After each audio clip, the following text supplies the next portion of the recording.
Welcome sa Dries TV. Kung interesado ka sa ganitong news, huwag kalimutang isubscribe ang ating YouTube channel. Maraming salamat! Welcome back again sa ating YouTube channel mga kakimpaw, and sa update natin ito ang pag-uusapan natin ay tungkol sa mga importanteng ganap kina Kim and syempre kay Paula Avellino. Pero bago po ang lahat, maraming salamat sa inyong patuloy na pag-support at pagsubaybay sa mga daily update natin. Kaya naman bilang pasasalamat, narito po ang ilang napili kong komento patungkol ito sa naging previous update. Unang komento mula po ito kay Ginang Maria Ratman. Sabi niya, paano hindi babagsak ang ratings ng Alibay? Hindi naman nila kinakounted yung mga nanonood sa ibang bansa. Yung mga nasa Pilipinas lang, kung isama nila sa counted yung mga nanonood sa ibang bansa para tumaas din ang rating. Hindi naman nila kinakounted lahat. Maraming salamat sa komento, Ginang Maria Ratman. Yes, tama po kayo dyan. Hindi po nila isinasama yung sa ibang bansa. Karamihan po na fans ni Kim and Paulo or ng Kim Pao nasa iba't ibang panig po ng ating mundo. Pero wag kayong mag-alala, Ginang Maria Ratman and Kim Pao fans, dahil kahit na mababa naman po ang ratings ng Dialibay, kumita na naman po yan sa Prime Video PH at ngayon nasa I Want. So bonus na lang mga kakimpaw pag kumita pa po dito sa Free TV. Kaya wala po tayong dapat ikabahala kung mababa man po ang ratings or bumaba pa ang ratings ng Di Alibay. Ang importante mga kakimpaw na mamayagpag pa rin sila at pinagkakatiwalaan po sila ng mga advertisers dito po sa kanilang programa. Be positive lang tayo, and syempre wag na lang siguro tayong pumatol sa mga bashers na lagi pong minamaliit ang Di Alibay. Dahil alam naman natin ang kapasidad po ng tambalang Kimpaw. Malakas talaga sila sa abroad. So maraming salamat sa komento, Ginang Maria Ratman. God bless po at mabuhay kayo. Next comment mula naman po kay Ginang Annalyn Higap. Sabi niya, "Hi Ders, okay lang yan. Nauna kasi ang I1 TV. Mas maraming nanonood doon. Mahirap kasi hagilapin ang all TV, lalo na sa probinsya. Alam nyo, sobra-sobra na ang kita ng Di Alibay. Kung tutuusin, ABS-CBN di nagsasalita kaya kampante lang kayo. Ganyan talaga, Kimbo forever. Kahit anong sabihin nila, hindi ako bibitaw kasi nga nandyan ang buong katotohanan. Yung mga tinanggal na eksena." Maraming salamat po, Ginang Annalyn Hicap, sa patuloy na pagsuporta at pagtangkilik ng Di Alibay. So, andito po talaga yung buong katotohanan, kaya sana suportahan pa rin natin ito kahit napanood na po natin ito sa I1 TV or sa Prime Video PH. Tama po kayo dyan, sobra-sobra na po ang kinita ng Di Alibay dahil bonus na lamang po na kumita pa nga po ito dito sa Free TV dahil po sa mga ads or advertisement na nakukuha po nila dito sa Di Alibay. So pag dumating naman po yung sigabo, ilalagay yan sa first slot.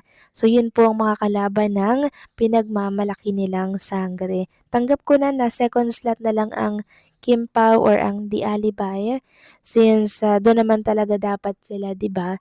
Kaso nyo nga po na postpone lamang yung pag-ere ng sigabo. Kaya hanggat wala pong sigabo, dyan syempre ang Di Alibay. At wag ka ha, ang dami namang ads ng Di Alibay. Pumapalo po ng 200 plus gabi-gabi. Kaya dun pa lang, panalong-panalo na po tayo sa mga advertisement at sa kita na milyon-milyon ng Di Alibay. So maraming salamat sa komento, Ginang Annalyn Hicap. God bless po sa inyo at mabuhay kayo. So ito na nga, pag-usapan na natin ang mga balita po na nakalap natin. Sa gabing ito, tunahin na nga nating pag-usapan itong pinost ni Carlos Miguel sa kanyang social media account. Sabi niya, kaya patuloy lamang po tayong manood ng Di Alibay sa Free TV at Kapamilya Online Live. So sabi nga dito sa shinare niya, may POV, napakalaki na po ng binaba ng TV ratings ngayon kumpara noon. Imagine, yung hashtag din lang ng Kim Pao na nasa second slot ay pumalo ng 12% ratings nung pinale na record-breaking since pandemic. Ang hashtag Batang Quiapo ay nagtala lamang ng 10.2% ratings nung pinali nila sa first slot. Ibig pong sabihin, marami na talaga ang halos hindi na sa TV nanonood. Kung marami man, hindi naman sila kasama sa nasasagap ng panels ng TV cable ratings. Mas marami na talaga ang nanonood sa streaming apps at sa kapamilya online live. Kaya walang dapat ika-worry tungkol sa ratings dahil hindi na ito gaano ka-priority ng ABS-CBN. Mas mahalaga ngayon ang dami ng ads ng bawat program dahil dito kumikita ang kumpanya at nagpapasahod sa mga empleyado since the shutdown and franchise was denied by the previous government. Dito rin nasusukat ang dami ng nanonood at buying public.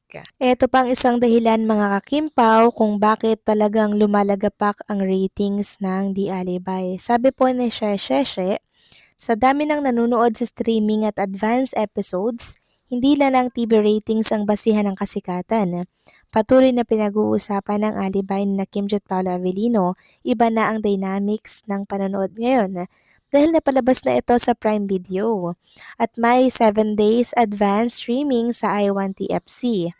Marami na ang nakapanood online bago pa man mapunta sa TV broadcast. Kaya natural lang na medyo nahati ang audience at hindi lahat napupunta sa live TV ratings. Dagdag pa rito, may mga ads sa TV broadcast na minsan ay nakaka-distract sa viewing experience kaya mas pinipili ng iba na manood sa streaming platforms para tuloy-tuloy at mas convenient. Kahit may ads pa sa streaming para sa i1TV subscription versions, mas controlled ang viewing experience kumpara sa TV. Sa kabila ng lahat, hindi rin masasabing masama ang pilot ng Di Alibay. Sa dami ng post reactions at usapan sa social media tungkol sa serye at sa tambalan ni Kim Chiat at Paolo Avellino, makikita na marami pa rin ang sumusubaybay, naiengganyo at kinikilig sa bawat eksena. Sa panahon ngayon, hindi na lang TV ratings ang basihan ng tagumpay ng isang show. Ang tunay na sukatan ay kung paano ito or gaano ito ka-engaging, ka-relatable at kung gaano karaming tao ang pinag-uusapan ito online. Sa perspective na ito, malinaw na malakas at promising pa rin ang Di Alibay at unti-unti nang lumalago ang solid fanbase nito sa parehong TV at streaming platforms. So yun po yung totoong rason mga kakimpaw. Kaya wala na po masyadong nanonood dito po sa television or sa pre-TV dahil naipalabas na to sa Prime Video at 7 days advance sa iWant.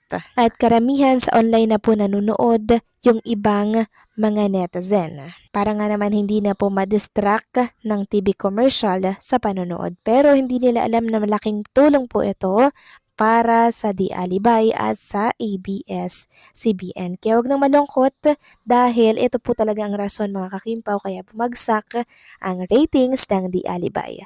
So paano mga kakimpaw, hanggang dito na lamang po ang update natin. Maraming salamat sa patuloy na pagsuporta.